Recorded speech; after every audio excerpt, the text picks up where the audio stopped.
À tous, donc pour ce home WOD numéro 104, ici on va démarrer avec notre mobilité active. On fera d'abord un shoulder flow en entier. Regardez bien la vidéo pour être sûr de faire exactement les mêmes mouvements. Prenez le temps de le faire histoire de gagner en amplitude et en mobilité. Ensuite, 10 long inchworm, où là aussi vous essayerez entre la première et la 10e répétition de gagner en amplitude, d'aller de plus en plus loin, tout en gardant évidemment une position correcte. Pas de pause au maximum de la position, par contre prenez le temps de le faire correctement et surtout de garder les bras tendus. Ensuite, 15 squats plus double knee touch, c'est-à-dire qu'on descend en squat, les deux genoux vont se déposer au sol. Si c'est trop compliqué, regardez la vidéo, il y a une version alternative qui vous permettra d'y arriver. On revient dans une position de squat profonde et on remonte pour faire une répétition. 1 minute en reverse stable mobility où on passera d'une épaule à l'autre en essayant là aussi de gagner en amplitude. Et 30 air swim, prenez le temps là aussi de le faire et de ne pas toucher vos fessiers, essayez de garder les mains au-dessus des fessiers pour être certain de pouvoir vous mobiliser correctement. Alors la session de force, ce sera toutes les 2 minutes pendant 16 minutes, donc 8 rounds au total vu qu'on a 2 exercices. Les premières 2 minutes, vous aurez à faire 15 wall squats et regardez bien la vidéo pour être sûr qu'il soit fait le plus correctement possible. Vous devez garder une bonne position de squat et si vous avez une mauvaise mobilité au niveau des épaules, vous aurez évidemment du mal à vous rapprocher du mur. C'est bien ça le but, c'est être capable de se rapprocher au plus du mur possible. Par contre, il n'y a aucun intérêt à faire vos wall squats proches du mur si vos mains sont comme ceci sur le côté. Donc regardez bien la vidéo pour être sûr que ce soit fait le plus correctement possible. Ce n'est pas forcément un exercice de force, c'est un exercice qui va vous permettre de gagner en mobilité sur votre squat et de fixer votre position si vous n'avez pas un squat parfaitement correct.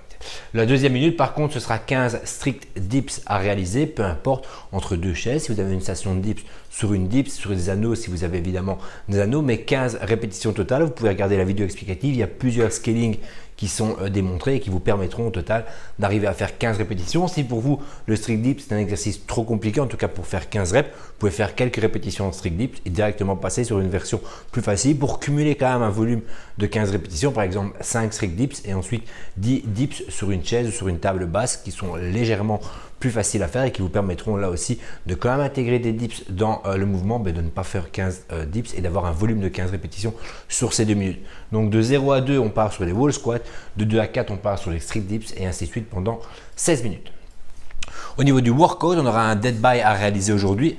3 mouvements, des thrusters, des grand overhead et des double under. Alors au niveau des thrusters et des grand overhead, ça peut être tout à fait fait avec un pack d'eau comme dans les vidéos explicatives, avec un dumbbell, un kettlebell, une plate, en tout cas quelque chose d'assez léger qui vous permettra de faire jusqu'à 10 répétitions unbroken en réalité pour vous permettre de mettre une grosse intensité dans ce workout et de ne pas être bloqué trop rapidement parce que si à un moment ou l'autre le chrono vous rattrape et que vous n'êtes pas capable de faire le nombre de répétitions prescrites, malheureusement ça s'arrêtera pour vous. Donc prenez une charge relativement légère, même si vous avez des grosses charges à la maison, on ne dépasse pas une plate de 20 kg par exemple pour les hommes, ça marche très bien à 2 mains pour faire cet exercice ou un dumbbell de 15 à 20 kg au maximum pour être certain de pouvoir mettre de l'intensité.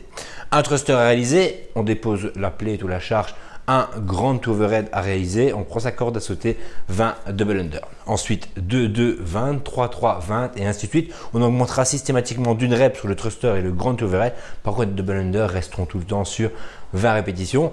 Tant que vous arrivez à terminer vos 20 double under avant la fin de la minute, vous passez évidemment à la minute suivante. On gardera quand même un minimum de 10 minutes sur ce workout. Donc si à un moment ou l'autre vous êtes rattrapé par le nombre de répétitions, par le temps, si à un moment ou l'autre sur une minute, vous n'arrivez pas à terminer et faire le nombre de répétitions prescrites, arrêtez-vous la minute suivante et reprenez la minute que vous avez ratée pour pouvoir continuer évidemment à s'entraîner et ne pas être trop rapidement out sur ce genre de workout.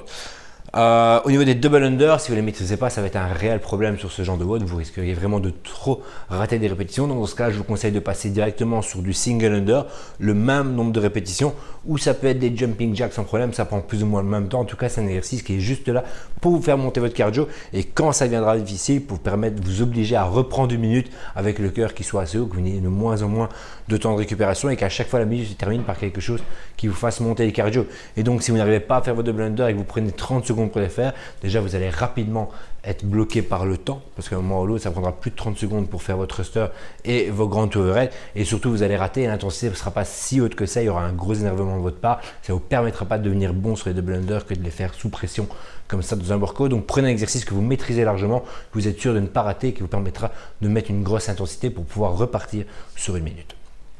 Et on terminera par une session de renforcement. On l'a déjà fait plusieurs fois. 10 rounds, 10 secondes de travail, 10 secondes de pause. On a 2 exercices. On va d'abord faire 10 fois 10 secondes de travail, 10 secondes de pause en V-sit hold. Prenez bien le temps de bloquer cette position pour être certain qu'elle soit bien fixée. Si ça ne va pas, ça peut être du tuck-up sans aucun problème.